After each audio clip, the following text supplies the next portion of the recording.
Et salut tout le monde, petite vidéo pour tester une clim de la marque Valberg avec son kit calfeutrage. Je les ai achetés chez Electrodépôt. C'est un climatiseur qui fait aussi des humidificateurs. Donc voilà, je vais le tester pour vous et avoir un point de vue là-dessus. On se retrouve tout à l'heure, on va d'abord passer au kit calfeutrage et après à la clim. A tout de suite. Nous vous dit voilà. Pour le kit calfeutrage, il est compliqué de l'installer. Comme vous pouvez le voir déjà, j'ai une grande fenêtre et il n'est fait que pour des grandes fenêtres. On peut essayer de le faire sur des petites fenêtres, mais l'étanchéité est moins bien. Compliqué parce que j'avais commencé à le mettre de l'intérieur et j'ai vu qu'en fait ça tirait un peu partout et le scotch excusez-moi, ne marchait pas. Il se scratchait et c'était pas bon.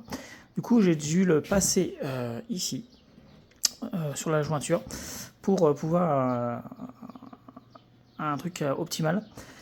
Petit bémol à savoir, hein, s'il y en a qui n'y pensent pas, on ne sait jamais, c'est que ici on a une ouverture et l'air passe. Donc c'est bien de mettre quelque chose pour combler ce vide et avoir une étanchéité parfaite. Hier, je l'ai mis hier, il y avait du vent, ça allait correctement, ça passait. Maintenant, il faut que je vois si ça marche quand il y a une pleine canicule. Donc voilà pour ce kit calfeutrage. Pour l'instant, ça a l'air d'aller. Comme je vous ai dit, compliqué à installer, mais avec un peu de temps, on y arrive. On va passer à la clim. Donc pour la clim, déjà le packaging a été très bien pensé. J'ai pu l'enlever assez facilement. Il est très facile à enlever et pas très compliqué à défaire. Ce qui est déjà bien, parce que bon, pour petite info, ça fait 31 kg, donc c'est assez lourd. Petit conseil pour les femmes, hein, ceux qui n'ont pas de force, je suis pas là, mais pour ceux qui n'ont pas de force, essayez de plutôt aller à deux, hein, surtout si vous habitez au 5e étage, c'est mieux. Moi j'ai réussi, je suis au 2e étage, j'ai réussi à le porter. Ça a été compliqué quand même, malgré que je fais du sport, ça a été quand même compliqué. Donc c'est pour vous dire que c'est quand même un petit peu lourd. Donc pour l'installation, on va passer à l'installation, c'est très facile à installer. On a le support, le tuyau et comme vous le voyez ici, on a la sortie. Donc ça se fait en 3 parties, on les installe, c'est assez facilement, hein, on le visse comme une vis, c'est assez facile. Ici on a juste à le clipser, on le monte d'en bas, enfin d'en haut et d'en bas. Petit bémol aussi, faudra savoir, c'est que vous voyez il y a un jour et il y a de l'air qui passe, donc mettre un peu de scotch, ça fera pas de mal, hein, si vous voulez une étanchéité parfaite, parce qu'il y a un peu d'air chaud et c'est quand même 40 degrés à la sortie, donc faire attention quand même. Donc moi c'est ce que je vais faire, à faire attention. Pour la sortie, l'évacuation d'air, d'eau, parce que forcément il y a un peu d'humidité, donc il faut enlever l'eau au niveau du radiateur. Donc il y a une sortie d'eau en bas. Donc moi je l'ai mis avec un brodeau, hein. Après vous faites comme vous voulez. Et après j'ai aussi une sortie pour le déshumidificateur qui est ici. Donc voilà, j'ai aussi ici, comme vous le voyez, la petite vignette de consommation qui est assez conséquente, comme vous pouvez le voir. Bon, en même temps, ce modèle-là, il est fait pour 40 mètres carrés, donc pour 14 000 BTU, donc c'est un indice de refroidissement. On a du 5000 à 14, voire même plus 16 000. Donc moi, je l'ai fait parce que j'ai un appart avec un salon qui fait quand même plus de 40 mètres carrés. Donc j'étais un peu obligé d'avoir ça. Donc maintenant, on va l'allumer pour vous et voir déjà aussi le bruit.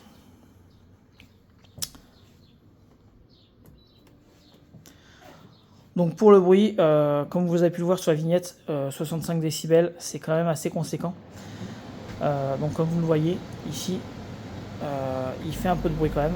Là on a la clim qui commence à faire son effet, à s'activer. Et faut savoir que les climatisateurs mobiles vous ne pourrez pas enlever le bruit. Tous les modèles feront du bruit. Il n'y a pas de petit ou grand. Il faut savoir qu'un climatiseur, normalement, il y a un moteur à l'extérieur, puis le ventilo qui est à l'extérieur, à l'intérieur. Là, on a les deux. Donc, quand vous prenez un climatiseur automatique, enfin mobile, il faut savoir que ça fera du bruit. Donc, à éviter de dormir avec. C'est mon point de vue. Donc, si vous ne voulez pas avoir de bruit, n'achetez pas un climatiseur mobile. Voilà. Voilà, petit aparté là-dessus. On va commencer aussi pour l'interface. L'interface est très facile à faire. Nous avons, alors c'est tactile, nous avons le minuteur, ventilo. Ça c'est pour le rabattement de ça. Parce qu'on peut l'incliner ou le mettre en automatique et il fait comme ça. Voilà. Donc le mode nuit c'est pour quand vous voulez dormir et la lumière vous l'enlevez. Et après donc là on a les différents types de climatisation, déshumidificateur et juste ventilo. Donc voilà, on a aussi une manette, enfin une télécommande, excusez-moi, une manette, je suis gamer. Donc la manette est assez pratique, donc là elle est désactivée, vous pouvez l'activer directement et faire que avec ça. Bon, moi je trouve que c'est pas très utile. Moi j'aurais voulu plutôt un indice d'humidité et tout ça sur le téléphone pour savoir en temps réel le truc. Alors petit rappel aussi là-dessus, quand vous éteignez, il vous dit la température n'est pas très bonne parce que j'ai acheté pour faire la température et en fait lui il me disait que j'étais à 24, en fait j'étais à 26-27. Donc faut pas se fier à ces températures là. Prenez plutôt ce qu'il faut pour mesurer la température. Donc voilà, je vais vous dire ça tout à l'heure parce qu'ici il fait 26 degrés, donc je vais l'allumer pendant 2 heures pour au moins essayer de voir si ça vaut le coup ou pas. Donc à tout de suite. Je reviens vers vous déjà pour vous dire un petit truc très très très important. Ça peut parler pour certains, mais au cas où je vais quand même le dire, c'est qu'une fois que vous avez installé le climatiseur, si vous l'avez penché ou quoi, il faut prévoir 6 heures de repos avant de l'activer. Hein, c'est pas je prends chez Electrodépôt ou chez quelqu'un, je viens, je l'installe et je l'allume tout de suite. Non, il faut attendre au moins minimum 6 heures. Le mieux, c'est toute une journée. Hein, c'est comme un frigo. Hein. Si vous le déplacez, il faut attendre. Donc déjà, ça, c'est une petite aparté. Et donc déjà, ça fait déjà 30 minutes. Je l'ai fait à 10. 30 minutes et déjà, il a baissé de presque de 2 degrés. Donc voilà, on va attendre. À tout de suite. Bon voilà, j'ai fait ça en 1 heure, donc je pense que déjà c'est déjà bien. 1 heure, ça donne déjà une approximative. Donc j'étais à 25,5, 26 à peu près, parce que je vais vous faire voir la température que j'avais. Petit aparté, qu'est-ce que je voulais vous dire, c'était oui, le nettoyage, faites attention.